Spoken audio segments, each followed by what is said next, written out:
Thank you, Mr. Speaker. And with your leave, I wish to give a few brief remarks on what I consider to be the state of the industry with respect to tourism. Mr. Speaker, this is November, and so we are in the month of tourism month, which is the entire November. The theme, Mr. Speaker, for this year's Tourism Awareness 2017 is enhancing our nation's prosperity by nurturing tourism sustainability. We have had a few functions thus far, Mr. Speaker. More notably, on Sunday the 5th of November, we had our church service at the Zion Moravian Church.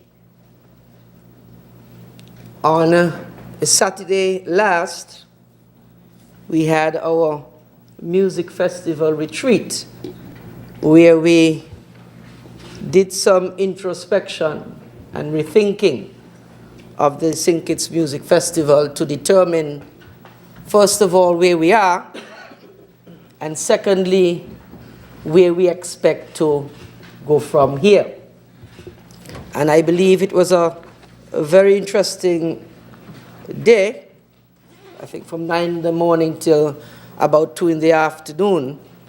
And I want to thank all those stakeholders who took time out of their busy schedule on Saturday to turn out to interact with those around the table to determine the way forward for the music festival. And while I am on the music festival, Mr. Speaker, I want to thank those providers of services of the music festival who were quite patient with the government of St. Kitts and Nevis before they got their payments. And I am pleased to announce to this honorable House that all the providers of services would by now have collected their monies owed to them by the music festival to clear that chapter. And so I want to thank the Minister of Finance, the Honorable Prime Minister, for making those sums available where we had the shortfall to satisfy that. And so part of the process on Saturday at that retreat was for us to determine how we are going to move forward, because we would not want to see late payments in the future, and we would want to see a smooth music festival ending right down to the payments of the providers. Mr. Speaker, the tourism industry as it stands is very vibrant, as you would recognize. Over the last year 2016, we had stayover arrivals totaling some 125,000 visitors thereabouts. And this year, we are expecting to have round about a 4.4% increase in that area. When we have to look at cruise tourism, Mr. Speaker, we missed the million mark last cruise session, by 2,000 persons, 2,000 tourists. We had 998,000 visitors by cruise. This year, we are expected to see an increase of some 50%, and we are expecting 1,579,362 visitors, an increase of 50% thereabout, never seen in the history of this country. Despite the hurricane. And my learned colleague said, despite the hurricane. I want to say that really and truly, we were expecting round about 1.3 million. Oh, the hurricane helped? The hurricane would have helped by about 150,000. We are not too happy about that, in the sense that we are not lauding and being happy about the other people's tragedies. But we are all here as one Caribbean, and where they fall short, we pick up their ends. Mr. Speaker, you would recognize that just coming this Friday, we are going to officially open the Caribbean's newest hotel, the Park Hyatt. And not only is it going to be the Caribbean's newest hotel, but it is going to be a signal brand for the Park Hyatt. The only Park Hyatt in the entire Caribbean. And that shows the trust and the confidence reposed in the government and the people of St. Kitts and Nevis for the Park Hyatt to put their brand here. Their number one brand in St. Kitts and Nevis. And it augurs well for us, Mr. Speaker. It indicates that we are on the cutting edge. And so therefore, the only thing we are asking is that all the citizens of St. Kitts and Nevis rise to the occasion and deliver first-class service. Yes. Not only at the Park Hyatt, yes, but in all the entire endeavors in St. Kitts and Nevis, we deliver a first-class service.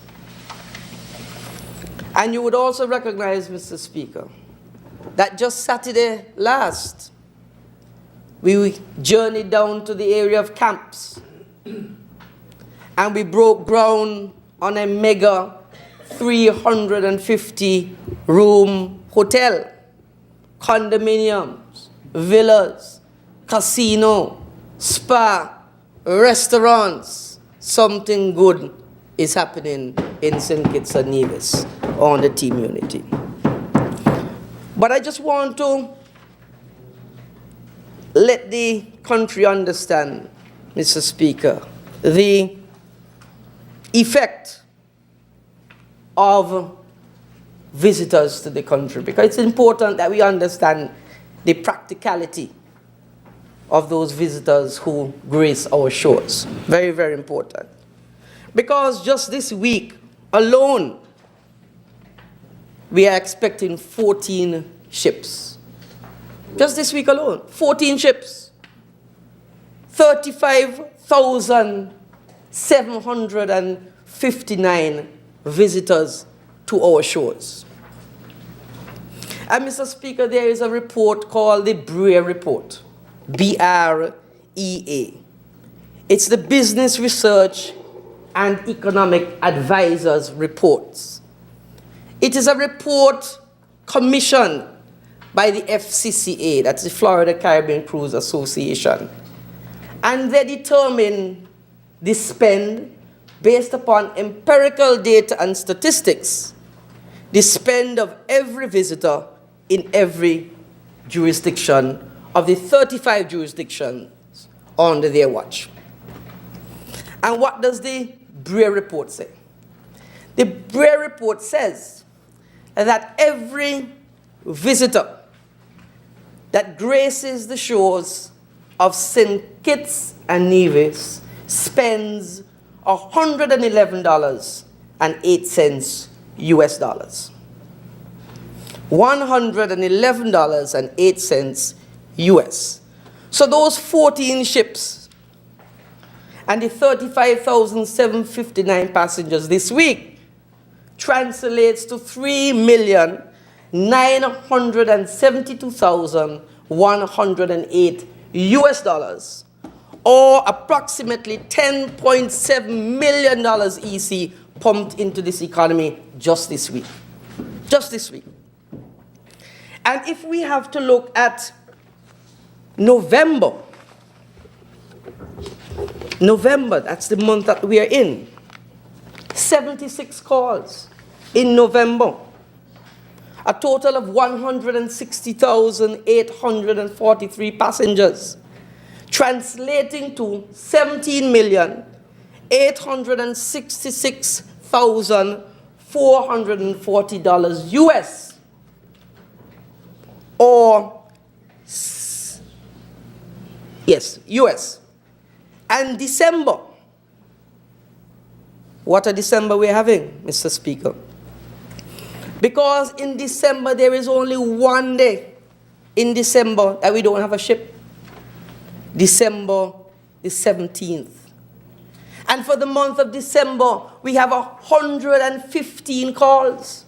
Never before seen in the history of cruise industry in St. Kitts and Nevis. 115 calls. Bringing to our shores 274,435 passengers. Wow. Translating to $30,484,239 in December alone. $30 million US dollars. In January, 88 calls, 225,000 passengers, 955, translating to US $25,099,081. So between November, December, and January, this economy will see pumped into it $199 million, 555,662. Almost 200 million EC dollars pumped into this economy over the next 3 months. That is fantastic news, Mr. Speaker, for St. Kitts and Nevis. Just Friday coming, alone, 5 ships, 10,188 passengers.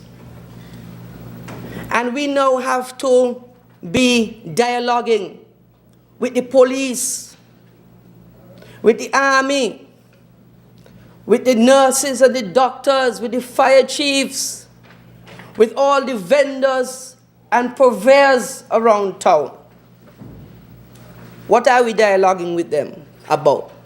We are dialoguing with them about the fact that come December the 25th, on Christmas Day, we are going to have 8 ships in the harbor. 8 on Christmas Day. And on Boxing Day, when we normally have thousands of persons on Juve morning parading in the streets of Bastille, we are going to have 7 ships. So you understand what is happening during Christmas. And so we want to make sure that the country is seized of the imminent, what I would say, mass movement. Bonanza, my colleague says. So that we can gear up for the tremendous amount of economic activity that we are going to have in this country. And so because of that, I know my learned colleague, who is on my right, will soon deliver a brand new pier to the people of St. Kitts and Nevis. A brand new pier. Partner laughing at me. A brand new pier he will deliver for us. And I'm also hoping, in closing, that my learned colleague, the honorable member for number 1,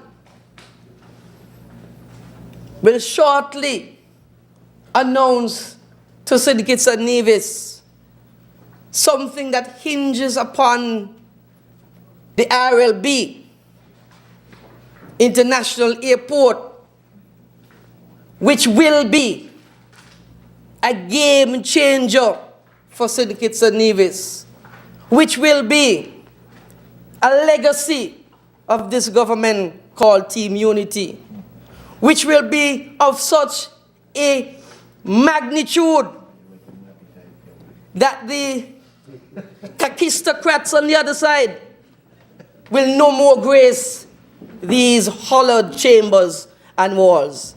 May it please you, Mr. Speaker. Stay up to date with news, programs, and activities of the government with SKNIS. Like us on Facebook. Listen to us on SoundCloud.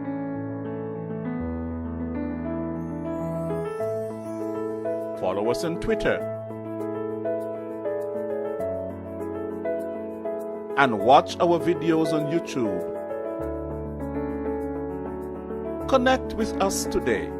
SKNIS, St. Kitts and Nevis Information Service.